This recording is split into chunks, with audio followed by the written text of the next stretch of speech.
伫个总统大选哦，台湾教育智库对8月份到12月要举办5场的活动，向总统的参选人来提问哦。今仔头一场是针对108课纲，爱总统的参选人提出看法。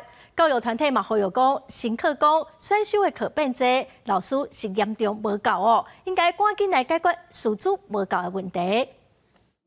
108新课纲减少必修增加选修的教育理念受到肯定，不过选修课程大量增加，是旧课纲的1.2倍至1.5倍。第一线的老师也有真侪怨言。现在一个班级的教师员额希望能够配合着1.2倍这个下限，那2.25乘以1.2，那就是2.7。所以我们希望能够什么增至这个高中教师员额。有教育团体也针对111年实施大学考试招生新制了后的分科考试提出意见，希望各党派的候选人会当提出正确说明。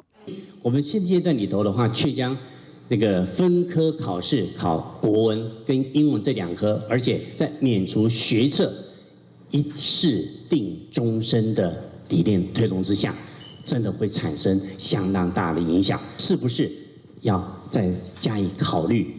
我们的学测不要让它一试定终身，而是让我们走向多元的入学考试的部分。